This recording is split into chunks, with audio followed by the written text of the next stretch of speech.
Good morning. I'm Steve Barrett, Superintendent of Gahanna Jefferson Schools, and I'm excited today to talk to Sarah Naiman and Amelia Scheetz. They've had a big impact on Gahanna Lincoln High School, and they're co-editors of The Lion's Roar, so we're going to talk about that a little bit this morning. So first, if each of you could just tell us what you're going to do after graduation. Why don't you start, Sarah? Yeah, so I, over the summer, I'm going to be working as a counselor at a sleepaway camp. So I'm leaving next week, and I'll come back in the beginning of August. Wow. Yeah, it's really fun. I've been going there for a long time. Okay. And then I'll be going to Oberlin College in the fall. Okay. Wow. Great choice. It's a good school. Amelia? So this summer I will be working some miscellaneous jobs, but then I'm going to Europe with my mom. Wow. For a graduation trip. Wow. Yeah, and then in the fall I will be attending American University. Wow, another great choice. Yeah, for sure. Wow. So you guys have already graduated, and so now you're doing graduation parties and you're getting ready for your summer. Can you reflect back a little bit on what your experience was like when you were young? So when did you start here in Gahanna Jefferson? So I actually had a little bit of a different experience. I started at Gahanna when I was in 6th grade at Middle School East. I went to a private school for elementary. Okay. And for me, it was a really good time to transfer in because it was a combination of a couple schools, and I attended Girl Scouts to get to know some of the girls around my neighborhood, and when I was young, I found it pretty easy to make friends in 6th grade. Everybody was new. How about you, Amelia? For me, I lived in Bexley when I went to preschool. Okay. So literally we moved right before kindergarten. Okay. So I've been hearing it since I was in kindergarten. Okay, great. So what activities, I know you both have been very involved, and so what activities have you been involved with? Why don't you start, Sarah? Yeah, so a lot of the same activities, but we've both been involved in speech and debate. We were co-captains of the team this year. And then, obviously, the newspaper, The Lion's Roar, which we started up last year as juniors. We're in NHS. I'm in Spanish Honor Society. A couple stuff outside of school. Okay. All of the things Sarah mentioned, like debate and newspaper, we're both also in yearbook, NHS, French Honor Society, and then I was in student council and chorale as well. Wow. You guys are going to miss each other. You're probably going to I know. call each other every day. Yeah. So what classes had the biggest impact, or activities had the biggest impact on you? Why don't you start, Amelia? For sure the AP US History class. I had Mr. Cullivan, and I remember that class and that material really showed me how much I like American government and American history, and it really propelled me to continue to pursue like political science and debate. And then I would also say Mr. Wagner's Honors 10 journalism class as well. Okay. Because I really just realized how much I loved journalism, and how much I was like, we have to bring the newspaper back because it's so important. And we should talk a little bit about how you guys thought that through. How about you, Sarah? I would say probably also a push. I also had Mr. Cullivan. I just thought he was the greatest teacher. He kind of knew what to say and when. I would also say probably Miss Phillips. I had her for Honors English 11, and I thought that class really helped me grow the most as a writer, I think, in high school. She just helped me come up with new ideas and inject them into my writing. So both of you are strong at argumentation, at writing. What strengths do you think you built here that are really going to help you flourish beyond high school? I would say you really learn how to format an argument in writing, and after you're able to do that, whether it be in an essay or in a verbal speech, it really allows you to understand if you want to make a claim, you have to have evidence. And that helps you in life in general when you're trying to argue a point, whether it be about the news or a new climate change topic. It really allows you to set yourself up for success. Okay. I would say for me, the greatest skill I've learned from those two classes and more is probably about leadership and about why it's important to be a leader, how to be a leader. And I think Hannah has really helped me define that in my own terms. Yeah, I've seen you both motivating debaters and speech folks before a big competition. Like I remember the one where you met in the library and gave them a pep talk about being ready. So what do you both think your greatest accomplishment has been here at Gahanna Lincoln High School? Why don't you start? We're probably going to say the same thing. I'd probably say the Lions roar, coming back at the Lions roar. Do you want to roar. hold it up so people can see? Yeah. So was this our is latest. a May issue, right? Yes. Yep. Okay. Yeah. So talk about how that became your greatest accomplishment. Yeah, sure. I think really it's like Sarah and I came up with this idea at the end of our sophomore year when we found out that the old paper was going to be taken away. Okay. And we put in so much time to this publication and went through so many trials and like ups and downs. And after being able to produce a magazine that's now like award winning in the state, it's just, it feels amazing. Yeah. For sure. Yeah, and you weren't really thinking about the number of issues you ended up doing, right? You were just trying to dip your toe in the water, get it going. Yeah. And I remember that you actually researched printers in the area. Yeah. So you learned a little bit about the publishing business and what things cost. And I remember we met to talk about it a little bit. So I know what was a big part of this for you was creating a legacy so that the Lions Roar will continue. And so you were very intentional about finding kids that are going to carry it through, and hopefully it'll be here for decades to come. So talk about that. How did you get that to happen? Yeah. So a lot of that I think comes from like our personal investment in the paper. You know, we really, when like Amelia was saying, when we heard the paper was getting shut down, we were like, you know, as a matter of practicality, how can a school of 2,500 kids not have a paper?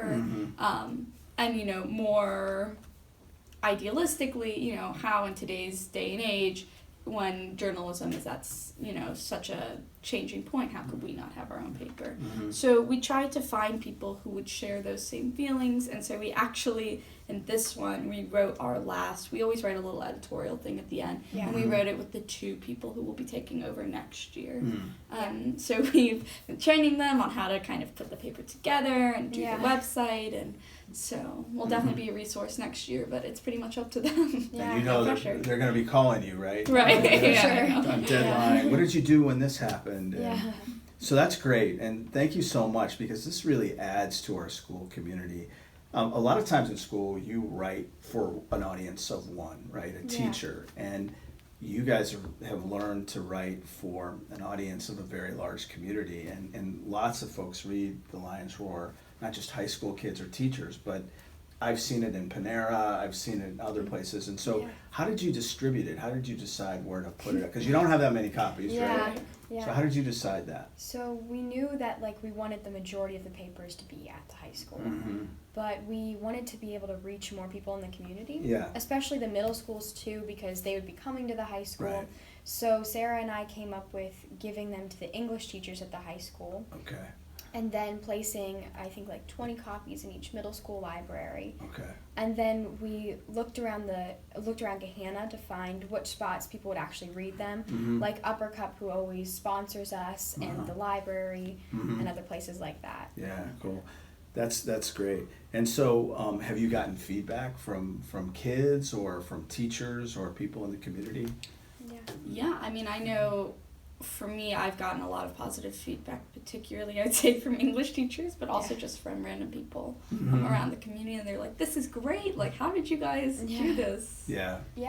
I have a friend whose grandparents live in Scotland, and they were having coffee at Upper Cup, and they saw the paper. Wow. And he started reading it just because he said it looked interesting, and then he saw my name, and he was like, oh my goodness, like, this is Amelia. And so it's really interesting because people actually do, like, pick it up and read it. That's really cool. Yeah. That's cool. So when you think about your time in our schools, in Gahanna, Jefferson, what makes you the most proud?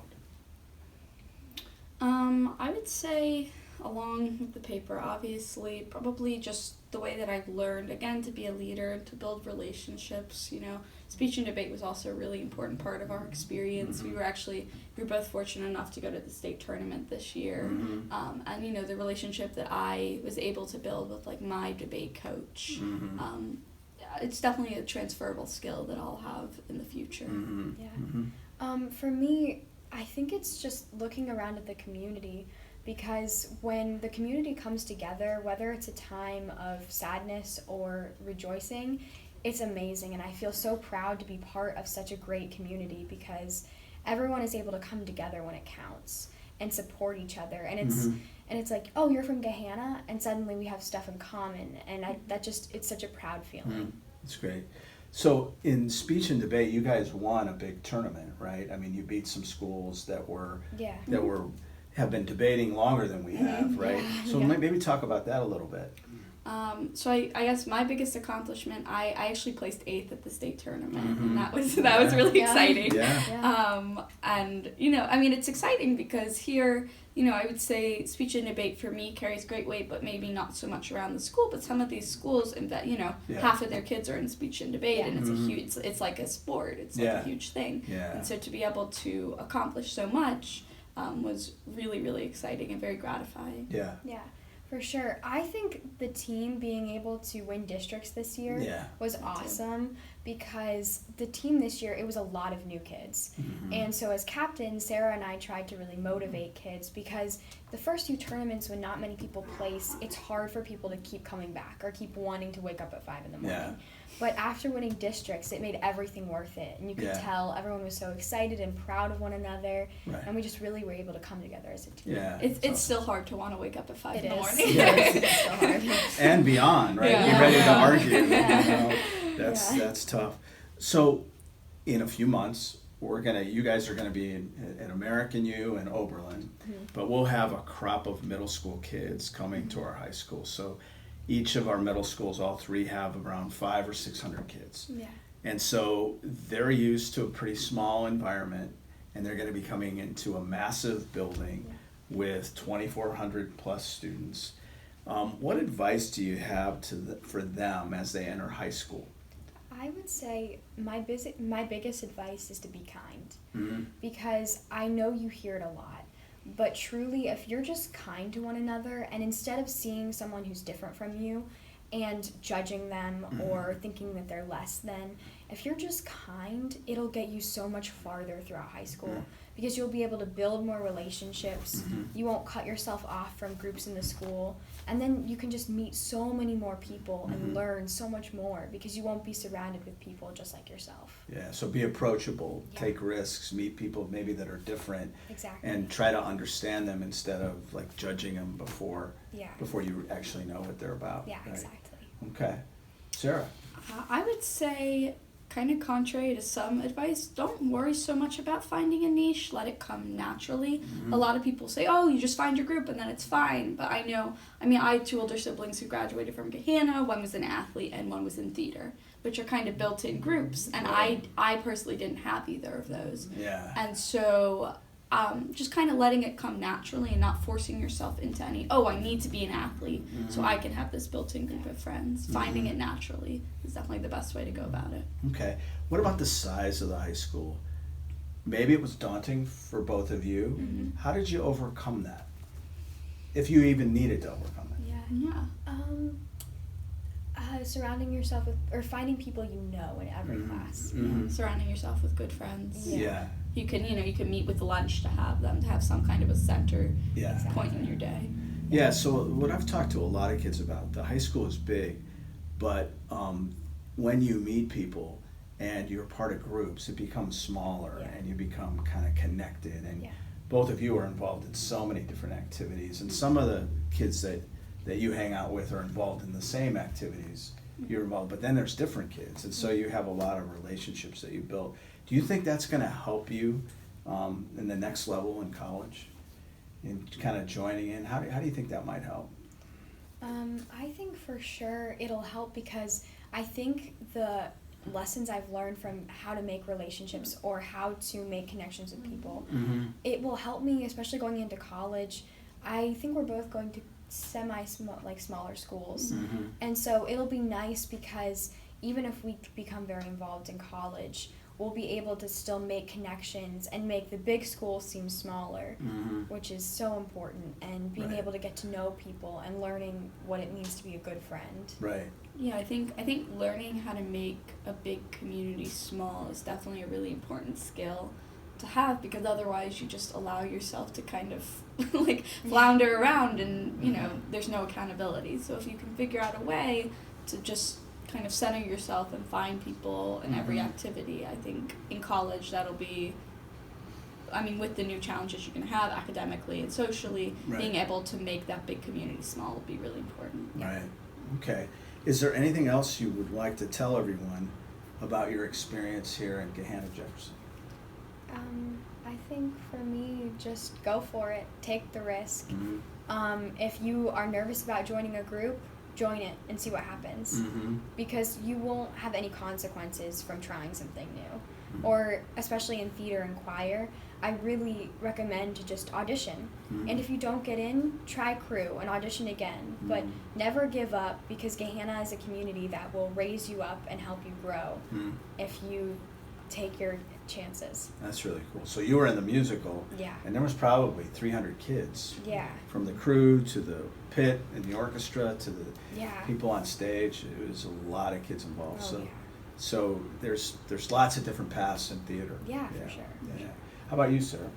I would say work hard. That was kind of my big thing in high school, if it was like we both took Mr. Barath's honors pre-calc class, super difficult. Yeah. But if you work hard, Mr. Barath would help me and Mhm. whatever, but kind of working hard no matter what you're in. I didn't do theater, I did drawing classes, Mhm. and I'm not going to art school, but if Mhm. I worked hard on my drawings, they would turn out for what was for me as well as I could do them. Yeah.